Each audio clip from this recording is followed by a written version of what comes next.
Hello and welcome back to Massalia Tales. On the last episode, in the aftermath of that battle with the Nori, the Rayeti staged a final battle against Gelon's forces, bringing all of their forces to bear against him on their border. Unfortunately for them, he was able to outmaneuver them and beat them because of his superior infantry, even though the enemy had numbers on their side. So they were routed and Rayeti's final stronghold and capital was taken. We then cemented an important diplomatic move with the Carthaginians. Trade and a non-aggression pact means that our combined forces pretty much rule the western Mediterranean. Then the Sequani from the north moved down to attack Octojuron, which had been left undefended by Gelon's move against the Rayeti. The garrison forces managed to surround the enemy, and despite the enemy's strength, were able to eventually kill them, although we did take heavy losses containing the enemy for as long as we did. Now let's continue. Again, it was the people of conquered lands rising up to fight for their new rulers that kept the invasion at bay. The growing spirit of republicanism, fueled by the agents of the Timuchoi, was creating a climate in which even subjugated people felt the need to fight for their state, to embody the Greek ideal of the citizen soldier. These powerful and motivated militia were far more numerous and perhaps powerful than Massalia's professional forces, causing their defensive strength to be far higher than was apparent even in newly occupied areas. They also left the main armies under Gelon and Eusebius to pursue even further gains. The Sequani are defeated and Octojuron remains in our hands. A close victory for the garrison army, losing a good number of their heavy infantry, fighting off with the enemy's heavier infantry. So they fall back, but then in a classic Sequani tradition, they have a second wave prepared that attacks immediately afterwards. As in previous invasions by the Sequani, I have no idea why they didn't pull in both of these forces at once to attack in tandem, but it's good for me, so I'm not going to complain. We now have another opportunity to defend Octojuron, although according to the balance bar, we're in trouble. We don't have many men, but the enemy don't seem to either. But what they do have is apparently far more powerful than the disparate forces we can muster. But we'll see what we can do. I've taken up a similar formation to the last battle with my militia standing in front of the garrison hoplites on the approach up to the capture point, giving them a little bit of a hill. The enemy decided to begin the battle with a cavalry charge with their light cavalry, but those light riders saw the spear line and apparently decided they weren't going to charge uphill into it. A fine decision, but it also appears they weren't prepared to go back or do anything else, so they decided to just stand in front of the line. Not an ideal choice, because my archers just behind the spears will now have an opportunity to fire at those light cavalry, who won't last very long against sustained archer fire, although the fact my archers have an extremely long firing animation seems to make it a little bit harder to get some fire on them. Eventually my archers decide to hit them with a volley, firing pretty much straight up to the sky after all that aiming. The arrows fall down and kill a few of them, but it still doesn't drive them away. Now the enemy's main infantry are coming in. These are the guys who want to be throwing javelins at me, of course, but the fact that the cavalry are standing around means their line of sight is blocked by their own horsemen. So this is actually stopping them throwing javelins, even though they have stopped in order to do so. So that's very useful for me. I decided to capitalize on this because I knew the enemy were just going to stand there. I decided to charge my men forwards. This gives me the advantage in that I can take out these light cavalry very quickly, because my garrison militia have a bonus against cavalry. The cavalry have very low armor because they're only light. They'll be wiped out rapidly. You can see their numbers dropping very quickly. They've already lost a third of their unit.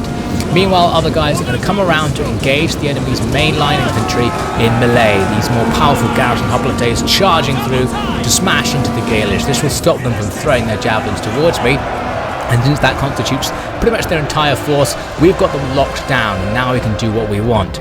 They do actually have some archers, and I've got these cavalry who are going to go and deal with them now that the enemy's spears are committed. Here are the archers, longbowmen, who are far better than my own archers, and we do need to stop them from raining arrows down on my hoplites because they are very dangerous. My own archers are going to be doing the same thing to the enemy units in that big blob. They should be able to get some kills. The enemy's cavalry came back, a third of their regiment did anyway, from routing, but it had to charge right through my heavy cavalry. A quick cavalry engagement destroys half of the remaining enemy cavalry, and they rush off the field, and my cav can continue pretty much as if nothing happened. Those light cavalry can't do anything against the Greek citizen cav.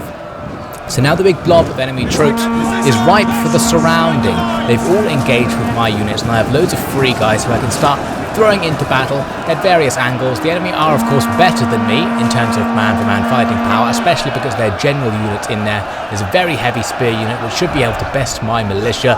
But I have plenty of men to rush in. I've got my archers supporting me, and the fact I'll be able to surround the enemy will damage their morale. So I don't have to kill as many of them as they have to kill of me in order to win this battle, and that's how I'm going to win. Essentially, I just grinded on them for a few minutes, slowly defeating their men. My cavalry rushed the enemy's archers off the field, meaning these guys were all isolated, and an attack by some mob seems to rout some of the enemy's units. They lose their 2 regular line spear units who run away. Their general is going to hang on. He's fighting on all sides now though, and is going to be gradually losing troops, even though, as I said, he does have superior men, and the gradual losses and the loss of the rest of his army will mean his unit decides to rout as well.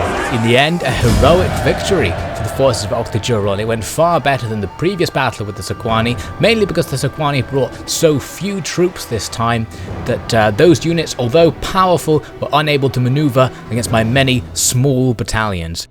Now let's go and see the results. Have you seen this? The Carthaginians have managed to get a ship through the pirates to give me an invite to some gala, and yet our main fleet is trapped in the harbour. I bet they paid off the pirates just to make us look like fools. I'm going to the council again. I'll demand more ships be built and a commission be granted for me to drive those raiders out of our waters for good. After all, how can they pretend that Massalia is restored to its glory as a trading hub when half of that trade is looted and spread halfway around the world? Perhaps the threat of looking silly in front of our new friends across the pond will move them to take action.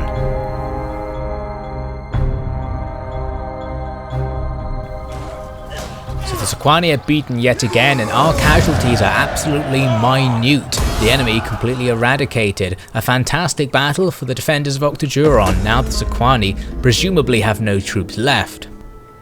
Moving on, it seems the council is attempting to blackmail Niklaus. He is the one member of the Timuchoi who I have available to control. I decided to allow him to do that because his power was so low, the reduction in power means nothing. We also have a dilemma to look at. It looks like some form of foreign trader is attempting to start some spice trading in Massalian territory. I have various options. I can monopolize it, I can give these spices to the gods, allow him to trade as he pleases, or I can just ignore him, which I'm assuming is the same as allowing him to trade. I'm not sure what the difference is. I decided after much deliberation to allow him to trade. That appears to be the Massalian way. That is how Massalia became great. We want to encourage traders as much as we can, so I'm going to do that. You can also see that the Timuchoi has almost no influence in Massalian politics. Very unfortunate. Now I wanted to see what the actual victory objectives were. Now that we've taken a few territories and stabilized our position, I started looking to the future. What do I have to do, I wondered. And as you can see, the victory conditions are very varied, including capturing Armenia, very far away, almost no chance of that actually happening anytime soon. We also have to capture a wide variety of places around the Western Mediterranean, and then randomly Britannia as well. So a few of those provinces make sense, but a few of them don't. And it's actually a similar situation for all of the different types of victory. The economic victory also requires us to be capturing Black Sea provinces and Iberian provinces as well. Basically, either side of the map, as far away from each other as they can be. A similar situation for a cultural victory. We need Mesopotamia, we need African provinces, and we need Greek provinces. Overall, all of the conditions look very difficult to achieve, I guess because Massalia isn't technically supposed to be a playable faction in this version of Divide et Impera. But still, we must press on and deal with immediate issues, such as the Nori standing around in our territory here in Batavium. The Daemons are going to move out, still not at full strength, but easily strong enough to overcome these minor Nori forces. I picked the auto-resolve option that minimises my casualties, and that is enough to completely destroy these Nori groups.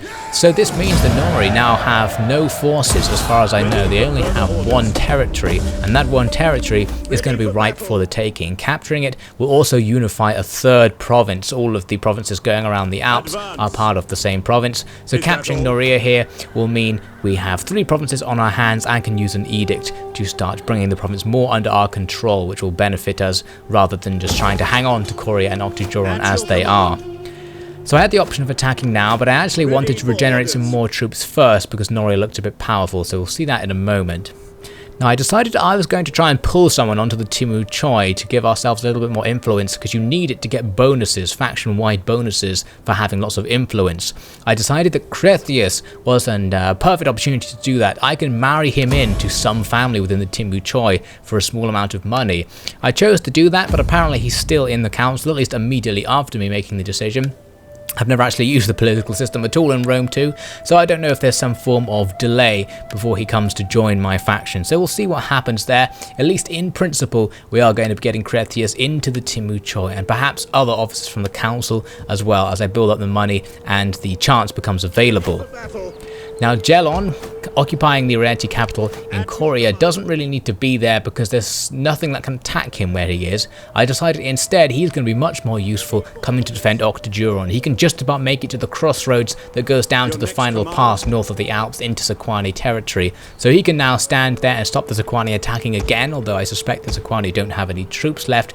And next turn he'll be able to counterattack them, especially useful since if they don't have any troops, he'll be able to take their provinces without much resistance, or at least do damage to them. Now another annoying situation is that the Sequani have been raiding just outside of Massalia with a fleet. They've been doing this for a long time, and public order and wealth in Massalia is really starting to suffer as a result. During that time I've been building up the Vengeance of Atlantis, the fleet belonging to Homer. He moves out in an attempt to break this blockade by the Sequani, but the balance bar is in the enemy's favour, and actually I have almost no experience doing the naval battle, so I decided I wasn't going to fight this one. I'd rather wait until I have an overwhelming advantage, because the cost of losing these expensive to build ships would be quite inconvenient. I'd rather just take the cost of them raiding my trade for a few more turns, overwhelm the enemy, and keep all of my ships to continue my domination afterwards. Now letting that guy trade has given us a plus 10% wealth bonus across all of my provinces, so that's definitely good news. It seemed to be a good idea. It is now winter, and you can see the situation has become so stable in Cisalpina that I can now finally tax the province, massively increasing my income. We can now start to get some serious money and start developing these provinces as a result. Gelon up in the mountains was going to go and attack the Sequani, but as I was moving him I just noticed that we're taking attrition. I thought I wouldn't take attrition on the roads if I was in the mountains, so I thought there must be something strange going on, and indeed it says there's an extreme blizzard all across the province. We can confirm this in the province effects panel down here. The blizzard is causing desertion among our men. So this means that Gelon either has to go somewhere where he can regenerate troops to counteract the desertion, or get out of the province. Luckily it's very easy for him to leave, so he just moves into enemy territory and now isn't suffering from desertion. Perfect really. So he can now continue down towards the Sequani stronghold, and next turn he'll be able to attack it. It looks like the Sequani don't have much. Their garrison isn't that big either for a town of that size, so he should be okay. We've got a similar situation to deal with Eusebius. He can now move against the Nori capital. It is winter, so a bit dangerous to be doing siege tactics, but the enemy don't have much to defend against us, so we want to exploit this weakness. The balance bar doesn't look good, but you can see the enemy only has one turn of food. This means we can just siege them. The enemy will be forced to attack us at the end of this turn, and we can face them on the field rather than a dangerous siege assault. Moving on, the Athenians, our old enemy, curiously decided to offer a non-aggression pact. How the tables have turned. I was going to accept it because I want to get in with the Egyptians, who are their defensive ally, though it does feel strange accepting a non-aggression pact with a faction who I intend to wreak revenge on if I get the chance for their previous transgressions against me. The Nori then attacked as I expected as I tried to go into the next turn, and this time the balance bar is much more in our favour. So far I considered auto-resolving, but the results looked really bad, so I'm going to fight this one myself. The enemy have various massed units of swords and spear, the swords being of much higher quality than the spear. Those are the ones to watch out for, and a good number of archers, but we have all of those things as well, so overall I'm expecting a good clean battle for the Daemons. Perhaps the least subtle offer they could have made. They do not wish to outright ask me to join their order, so they offer me a wife who will connect me directly by blood to Melanthios. What choice will I have then? I cannot tell if they really think I will accept. And more to the point, I cannot tell if this is actually all a ruse by my mother to get me into bed with someone who will bring our family closer to her beloved Eusebius. A matter for some consideration, but let me tell you my heart as it is now. I intend to accept. All this scheming aside, the Timu Choi's plan for a new republic is quite logical and almost admirable.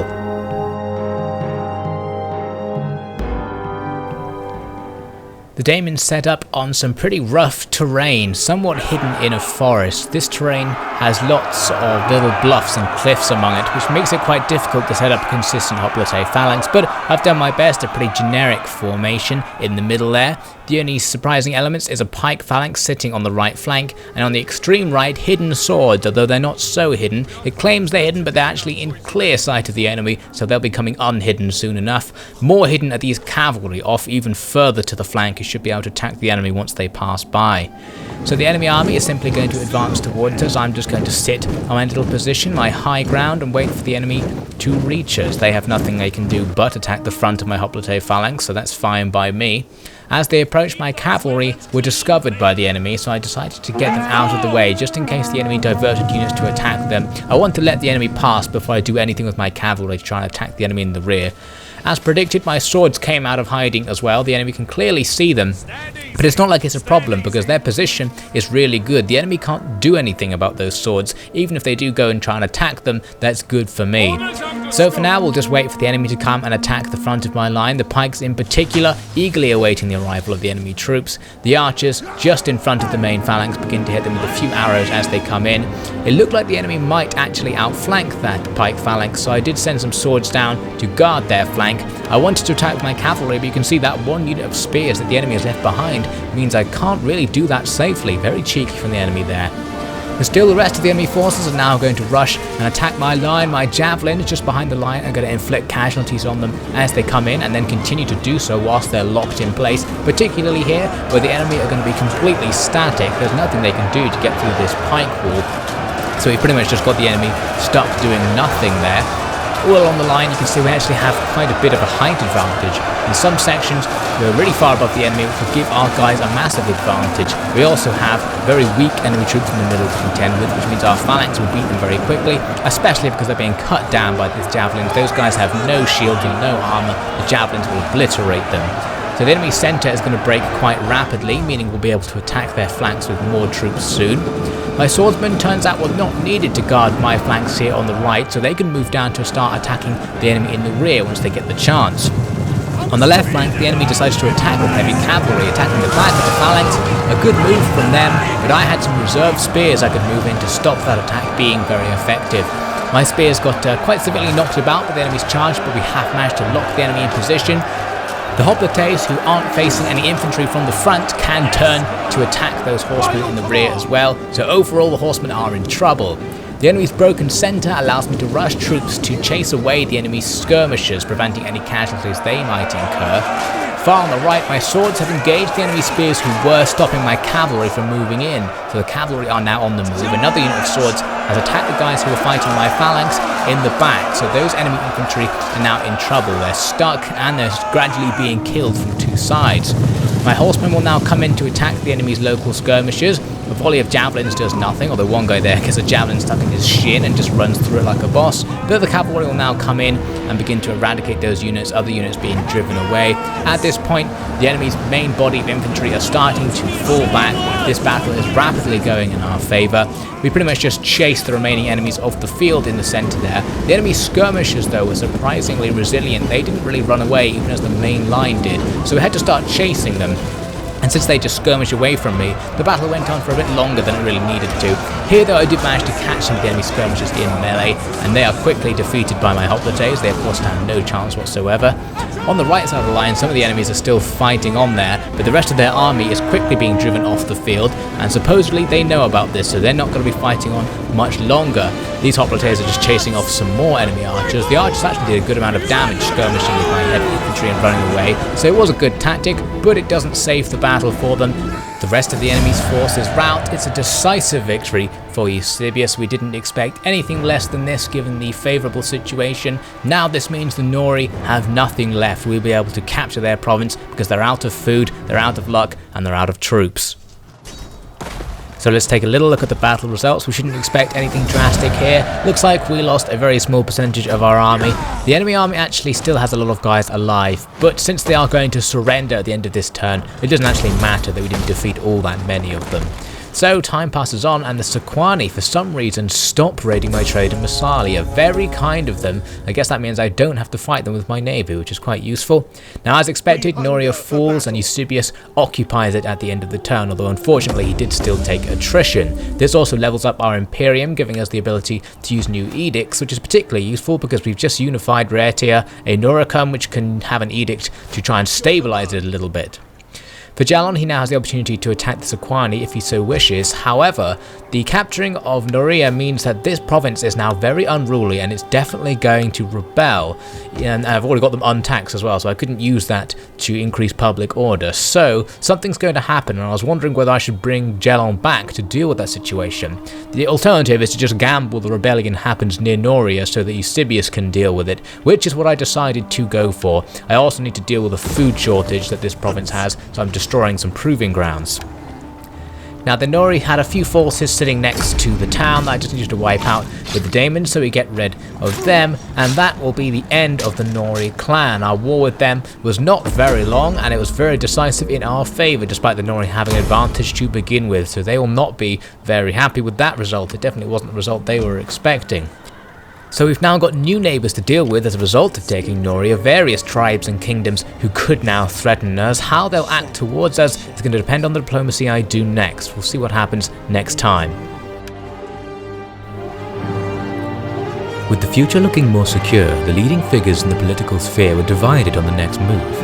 Jalon wished to continue their conquest north, bringing new wealth through the subjugation of tribal cultures. Eusebius wanted to consolidate their current gains, securing the economic benefits from their lands and making their borders safe before considering any more military campaigns. Crethius was unwilling to take either view, seeing major dangers in both ideas and unable to find one of his own that made more sense. But ultimately it would not be up to them to decide, for the world and the Timuchoi had plans for the new republic.